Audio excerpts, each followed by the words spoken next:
Assalamualaikum warahmatullahi wabarakatuh.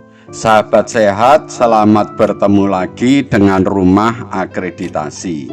Rumah Akreditasi adalah rumah tempat kita belajar, bertanya, dan berdiskusi masalah akreditasi.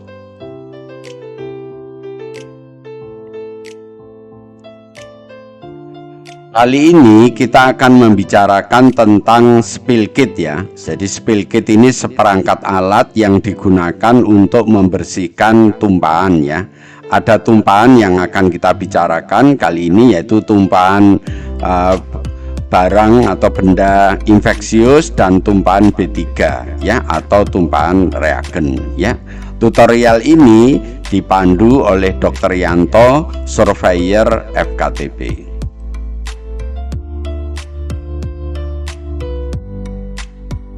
Baik, kita pahami dulu apa yang dimaksud dengan spill kit ya. Jadi spill kit itu adalah seperangkat alat ya, yang digunakan untuk menangani jika terjadi tumpahan ya, tumpahan limbah ya, baik itu limbah infeksius ya, limbah B3 maupun ya limbah yang lain ya. Oke, jadi itu yang dimaksud dengan spill kit ya.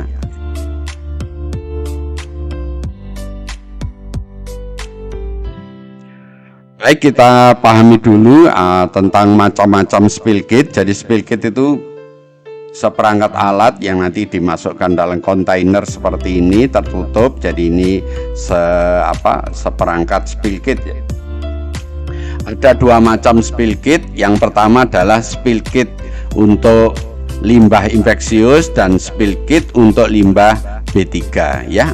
Jadi dua ini yang mau kita pahami, dan Bapak Ibu harus mengerti bagaimana caranya membersihkan limbah infeksius dan bagaimana caranya membersihkan limbah B3 ya. Kita lihat slide berikutnya.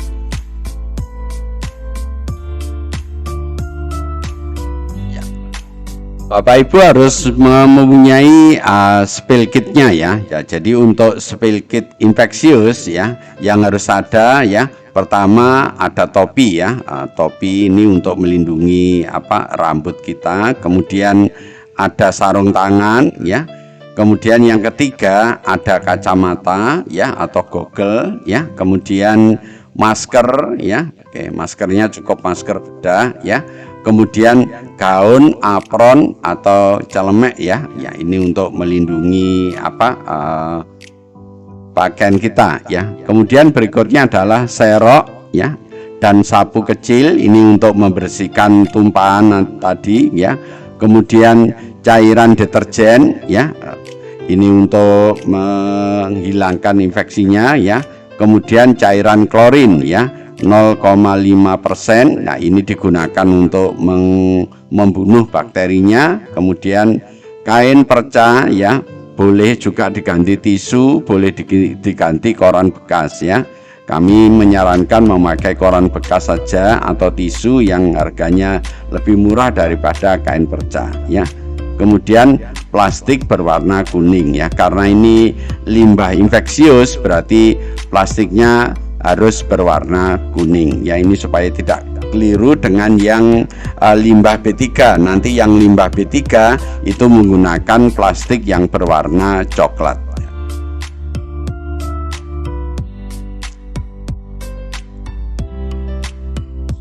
Jadi Bapak Ibu sekalian ya, sebelum Bapak Ibu melaksanakan pembersihan limbah infeksius ya, seperangkat spill kitnya itu harus diperiksa dulu ya, apakah serok dan sapunya sudah ada, kemudian sarung tangannya, kemudian koran bekasnya, maskernya ya, apronnya dan seterusnya, semuanya itu harus dipersiapkan sudah lengkap atau belum ya. Jadi sebelum terjadi adanya tumpahan, Bapak Ibu harus mempersiapkan spill kit ini dalam kondisi lengkap ya.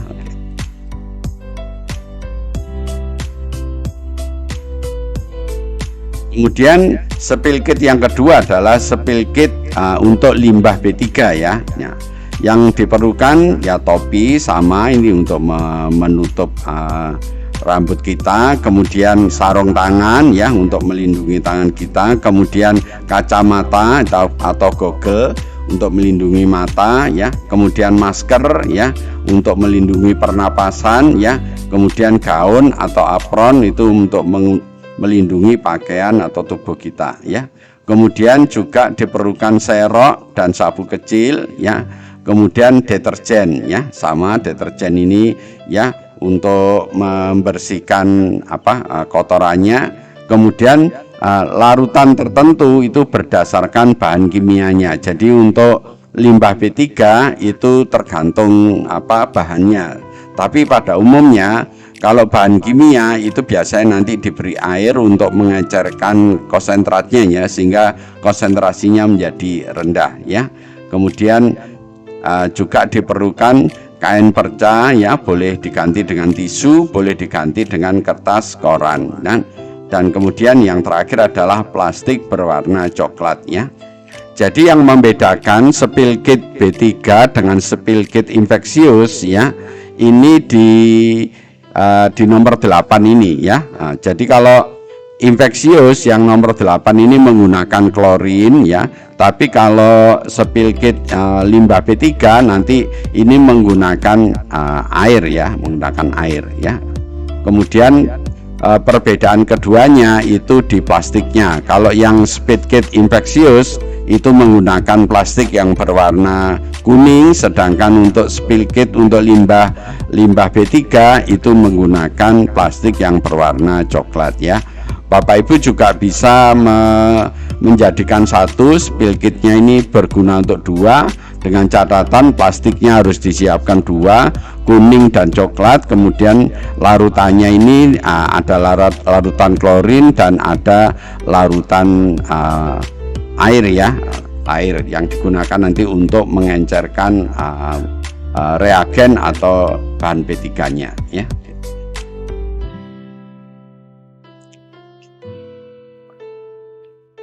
Jadi sekali lagi Bapak Ibu, sebelum terjadi tumpahan maka spill kitnya itu harus dikoreksi dulu ya, apakah isinya sudah lengkap atau belum ya. Sarung tangannya, topinya ya, plastiknya warna coklat ya, sudah ada atau belum ya. Kemudian deterjennya sudah ada belum, klorinnya, airnya, juga penanda ini kalau ada tumpahan supaya bisa diketahui ya, juga maskernya. Jadi semuanya harus dalam kondisi lengkap ya. Nanti Bapak Ibu selalu mempersiapkan spill kit ini isinya dalam kondisi lengkap sebelum digunakan. Jangan sampai terjadi spill kit pada saat mau digunakan ada yang kurang. Nah, ini akan mempersulit Bapak Ibu dalam hal membersihkan tumpahan.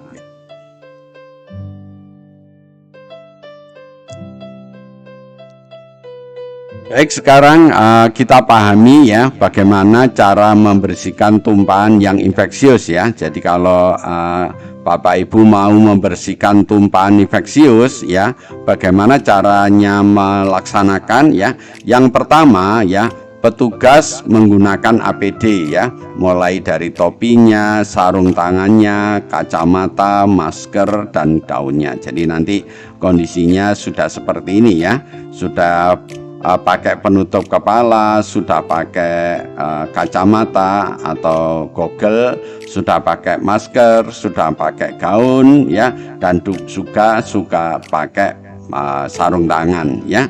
Kalau diperlukan ya, kalau kaki kita juga perlu dilindungi, berarti juga perlu memakai sepatu boot ya. Jadi sekali lagi, langkah pertama dalam pembersihan tumpahan infeksius adalah petugas menggunakan APD ya, seperti pada gambar di sebelah ini ya.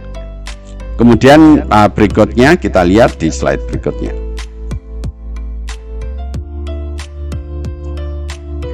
Setelah petugas menggunakan APD ya, langkah berikutnya adalah beri tanda untuk menunjukkan area adanya tumpahan. Jadi di tempat adanya tumpahan itu perlu dikasih tanda. Jadi ini Bapak Ibu, kalau kita ada tumpahan darah ya, ini perlu dikasih pembatas seperti ini ya, supaya tahu bahwa tumpahan infeksiusnya itu hanya sebatas ini ya. Nah, ini membatasinya pakai apa ya? Yang paling murah ini menggunakan pakai pasir ya. Ini digunakan pakai pasir. Jadi ini untuk membatasi tumpahannya, juga berfungsi agar barang yang infeksius ini tidak mengalir kemana-mana ya, tidak mengalir kemana-mana. Itu perlu dibatasi ya areanya ya. Langkah berikutnya kita lihat di slide berikutnya.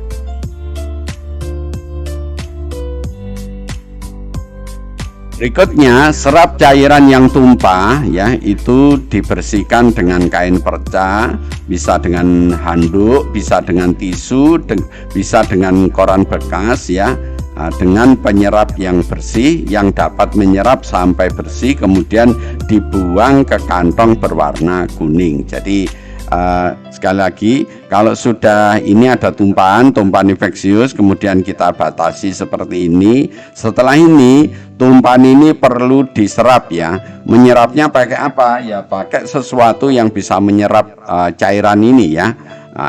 Bisa menggunakan koran bekas atau tisu. Nah, yang ada di sekitar Bapak Ibu banyak adalah kertas koran dan Bapak Ibu. Jadi nanti Bapak Ibu perlu mengambil ini koran atau tisu, kemudian ini digunakan untuk membersihkan atau menyerap cairan ini sampai selesai, artinya sampai semuanya terserap. Kemudian koran atau tisu yang telah mengenai cairan ini kemudian dimasukkan ke dalam plastik berwarna kuning. Jadi saya ulangi, untuk membersihkan limbah infeksius ya, yang pertama ini limbah infeksiusnya dibatasi, kemudian limbah infeksiusnya ini diserap dengan tisu atau kertas koran ya, dilapkan di sini ya dengan posisi memutar gini ya sampai bersih. Kemudian kalau sudah bersih dimasukkan dalam plastik ya atau kertas kresek ini ya, dalam warnanya kuning ya. Ini untuk membedakan. Nanti untuk yang B3 ini menggunakan yang warnanya coklat ya.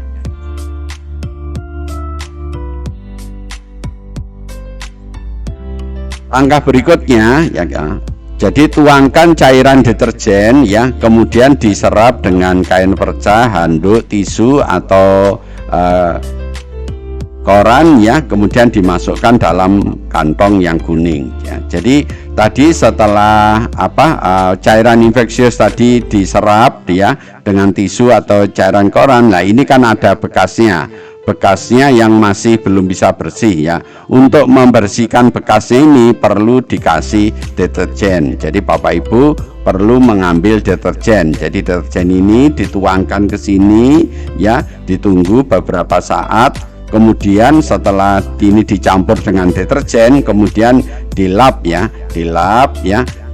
dengan menggunakan tisu boleh atau kertas koran ya. Setelah semuanya terserap, kemudian dibuang atau dimasukkan ke plastik yang berwarna kuning.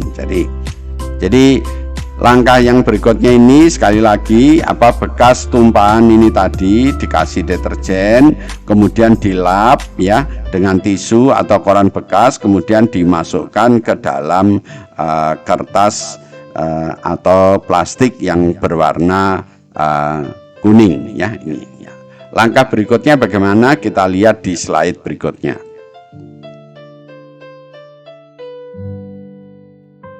Kemudian untuk langkah berikutnya ya, lanjutkan dengan cairan klorin 0,5 ya persen, kemudian serap dan buang ke dalam kantong yang berwarna kuning. Jadi klorin ini gunanya untuk membersihkan infeksinya ya, untuk mematikan kumannya. Jadi ini bekasnya tadi kan sudah dibersihkan dengan deterjen, kemudian ini dikasih klorin. Jadi yang berikutnya dikasih klorin. Jadi Bapak Ibu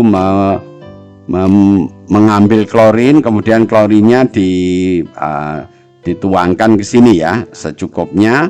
Tujuannya apa? Klorin ini tujuannya untuk membunuh bakterinya, supaya infeksinya itu sudah tidak membekas di lantai lagi ya. Setelah ini dikasih klorin, kemudian Bapak Ibu perlu membersihkan ini ya, bekasnya ini dengan klorin tadi ya, bisa dengan tisu atau koran bekas ya, kemudian dimasukkan ke dalam plastik yang berwarna kuning ya. Nah, jadi ini Bapak Ibu supaya tahu langkah-langkahnya ya.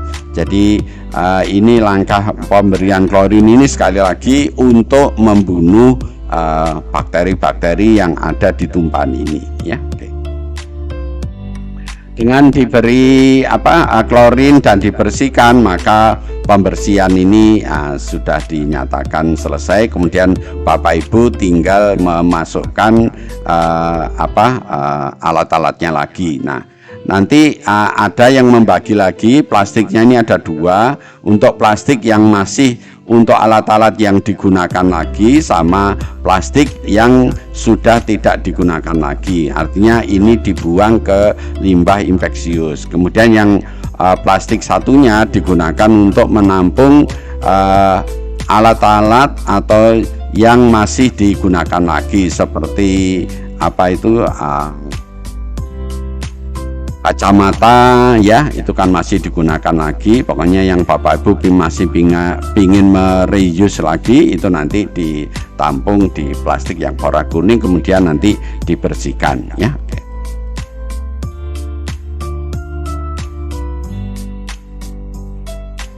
Berikutnya adalah bagaimana caranya membersihkan tumpahan limbah B3 ya. Nah, jadi kalau limbah B3 bagaimana caranya ya?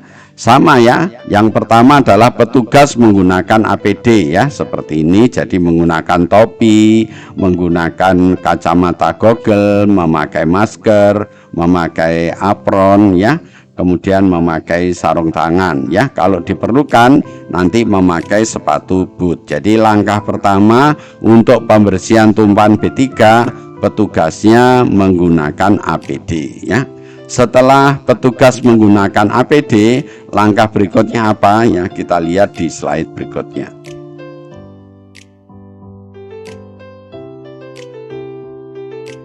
Ya. Berikutnya adalah beri tanda untuk menunjukkan area adanya tumpahan. Jadi kalau ada tumpahan ya, ini misalnya tumpahan bahan kimia ya misalnya, maka tumpahan ini diberi tanda ya, diberi tanda ini ya. Ya, agar tumpahan ini tidak mengalir kemana-mana, maka perlu ditanda ya. Salah satu cara untuk memberi tanda ini bisa menggunakan pasir ya. Jadi digunakan pasir ini untuk tapi tidak selalu harus menggunakan pasir ya. Banyak menggunakan tanda-tanda yang lain ya.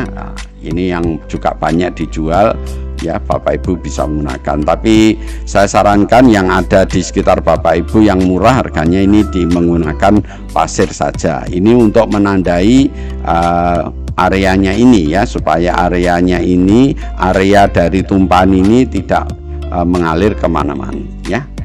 Kalau sudah kita tandai seperti ini, langkah berikutnya apa, kita lihat di slide berikutnya.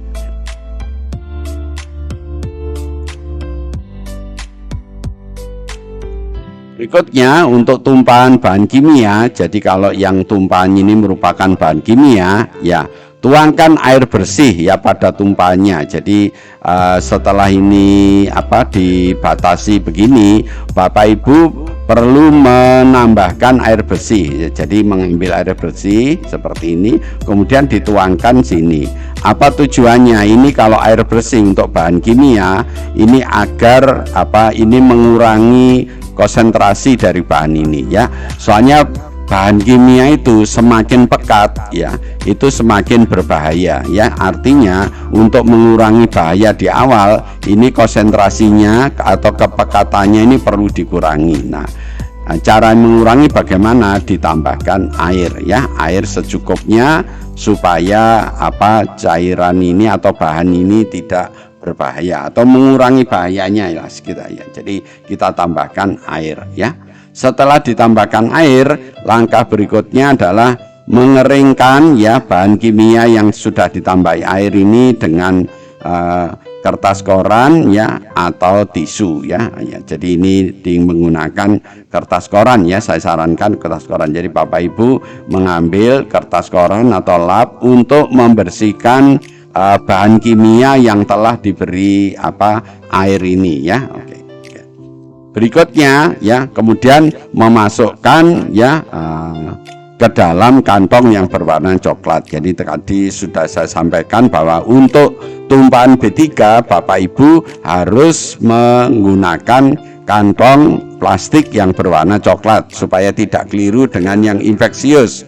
Kalau yang infeksius tadi harus menggunakan kantong berwarna kuning, sedangkan yang untuk limbah B3 itu harus menggunakan kantong berwarna coklat. Jadi Bapak Ibu menggunakan kantong yang berwarna coklat ini. Jadi kertas koran dan yang digunakan untuk menyerap cairan di sini ini kemudian dimasukkan ke dalam kantong yang berwarna coklat ya. Langkah berikutnya apa setelah ini ya, kita lihat di slide berikutnya.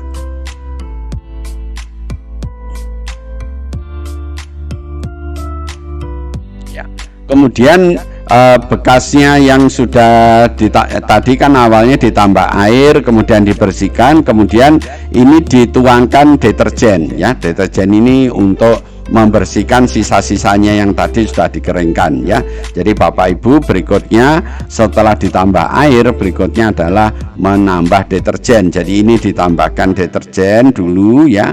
Setelah itu ya, setelah deterjennya ditambahkan, sekali lagi gunanya deterjen ini untuk membersihkan ya. Ya, serap atau keringkan ya dengan kertas koran atau kain perca.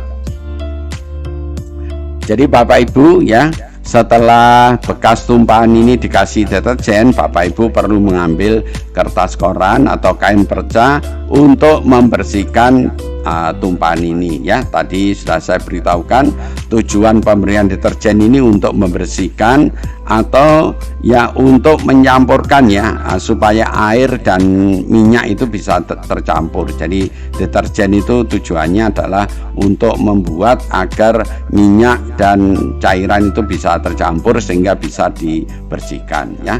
Setelah itu dimasukkan ke dalam kantong yang berwarna coklat. Jadi Bapak Ibu setelah ini dilap ya sampai bersih, kemudian dimasukkan di dalam kantong yang berwarna coklat.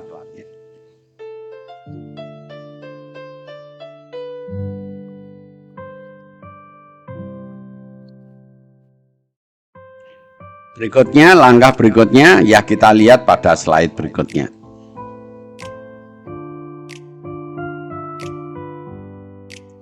Berikutnya adalah memberi label P3 pada plastik warna coklat pada tumpahan tadi. Jadi pada plastiknya ini ya Bapak Ibu perlu memberi labelnya ini adalah bahan B3 ya, dan warnanya harus coklat. Dan jadi ini untuk membedakan yang dengan yang infeksius tadi. Kalau yang infeksius tadi menggunakan plastik yang berwarna kuning, sedangkan untuk yang tumpahan B3 itu menggunakan plastik yang berwarna coklat ya. Dan jangan lupa nanti diberi label ya, diberi label tulisan ini limbah B3.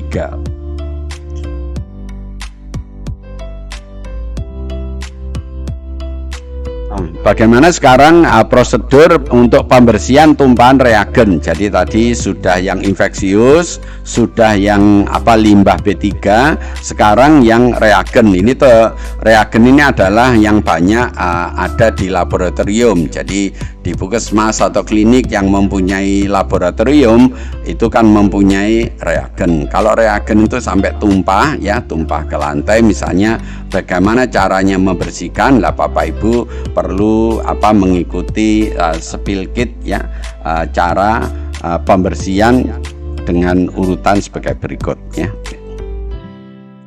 Jadi untuk tumpahan reagen ya, lokalisasi area tumpahannya ya dengan menaburkan natrium bikarbonat ya di sekitar area tumpahan. Nah ini perbedaannya ya.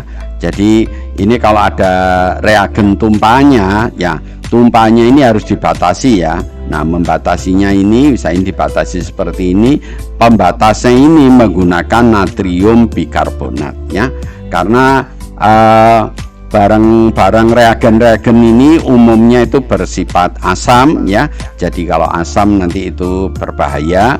Makanya ini natrium bikarbonat ini salah satunya untuk menetralkan ya, untuk menetralkan reagen ya. Reagennya ini. Jadi reagennya ini perlu dikasih natrium bikarbonat untuk pembatas seperti ini ya. Kita beri pada gambar ini yang berwarna merah. Pembatasannya ini menggunakan natrium bikarbonat. Untuk apa? Ya ini untuk menetralkan ya reagen yang bersifat asam ya. Jadi reagen yang bersifat asam nanti dinetralkan dengan natrium bikarbonat ya. Natrium bikarbonat nanti Bapak Ibu bisa beli di toko-toko ya.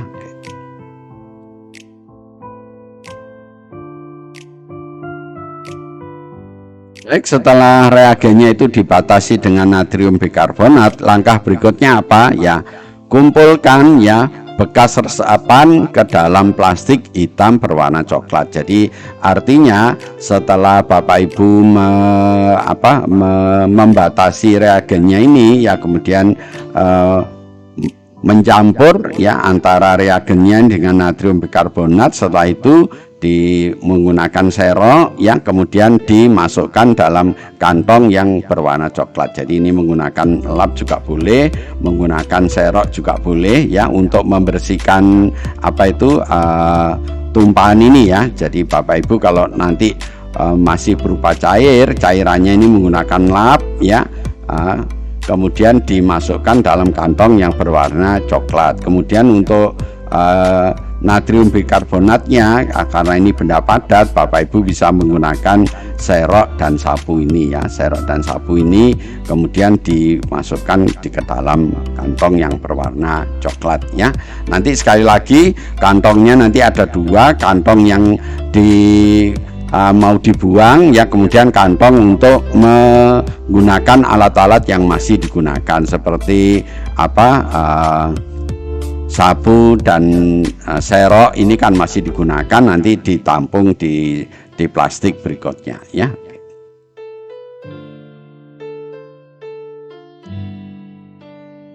Kemudian setelah itu ya, setelah cairannya tadi itu dibersihkan, kemudian bekasnya ini ya dibersihkan dengan deterjen ya. Deterjen artinya ini sekali lagi untuk membersihkan, tujuannya untuk membersihkan, juga untuk membuat bahan-bahan yang sifatnya minyak atau lemak itu bisa bercampur dengan air. Jadi Bapak Ibu, langkah berikutnya adalah mengasih deterjen. Jadi deterjen ditaruh di sini untuk membersihkan sisanya tadi ya. Kemudian bekasnya ini yang sudah dikasih deterjen itu dilap ya dengan kertas koran atau kertas tisu, dan kemudian dimasukkan dalam kantong yang berwarna coklat ya. Jadi ini urut-urutan ini supaya Bapak Ibu bisa hafalkan supaya tidak keliru. Jadi berbeda-beda cara membersihkan yang infeksius, kemudian yang reagen, juga yang limbah B3. Tapi urut-urutan ini Bapak Ibu bisa hafalkan sehingga tidak keliru ya, tentang cara-cara membersihkannya.